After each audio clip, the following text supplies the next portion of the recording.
Binibinabatikos dahil sa kaartehan sa pagkain ng Pinoy foods. Muling nabalot ng kontrobersya ang Nations Girl Group na Bini matapos ang kanilang pag-guest sa isang kilalang online food show na tinatawag na People vs. Food, na tumatalakay sa mga pagkain mula sa iba't ibang kultura at itinuturing ng ilan bilang pangunahing destinasyon ng mga mahilig sa pagkain at pagluluto.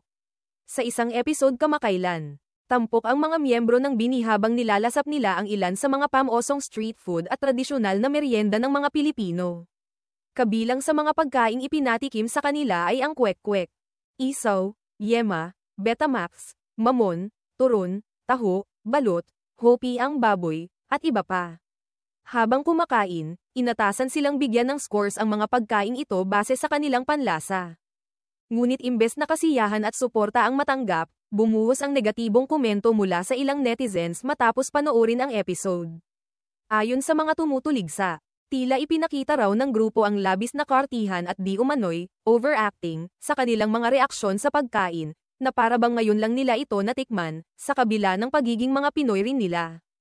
Ilan sa mga netizens ang nagkomento na tila pinipilit umano ng ilan sa mga miyembro ang kanilang paenglisan at banyagang accent. Bagay na umani ng batikos dahil hindi ito umano akma sa isang palabas na tungkol sa pagkaing Pinoy. May ilan pang nagsabing tila nakakainsulto para sa mga simpleng Pilipinong sanay sa ganitong uri ng pagkain ang ipinakitang reaksyon ng grupo. May nagbiro pa at sinabing, "Sigurado akong nakatikim na rin sila ng mga yan noon, pero ngayon ang aarte na nila kasi sikat na." Hindi rin nakaligtas si Gwen, isa sa mga miyembro ng grupo, sa mga mapanuring mata ng netizens. Ayon sa ibang komentarista, tila hindi raw natural ang kanyang reaksyon sa pagkain at nagbitiw pa ang ilan ng komentong gaya ng, "Ang galing umarte." Parang bagong tikim kahit obvious na sanay na, sa kabila ng mga batikos, may ilang taga-suporta rin ang grupo na nanindigan para sa kanila. Ayon sa kanilang depensa, hindi naman makasasama kung maging totoo ang grupo sa kanilang mga reaksyon. Wala raw masama kung hindi nila nagustuhan ang ilan sa mga pagkaing inihain.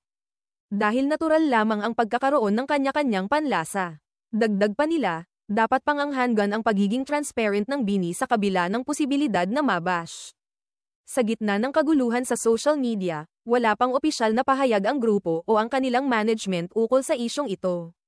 Gayunpaman, inaasahang lalabas din ang kanilang panig lalo na't patuloy ang pagdami ng mga nagkokomento at gumagawa ng content ukol sa nasabing episode.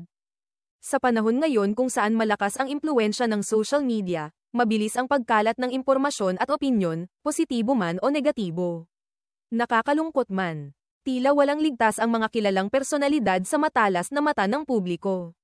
Ngunit sa huli, ito ay isang paalala na sa bawat kilos ng mga artista sa harap ng kamera, palaging may mata na nanunood, handang humusga, pumuri, o bumatikos. Para sa Bini, ito marahil ay isa na namang pagsubok kung paano nila pangangalagaan ang kanilang imahe habang patuloy na lumalaki ang kanilang pangalan sa mundo ng entertainment.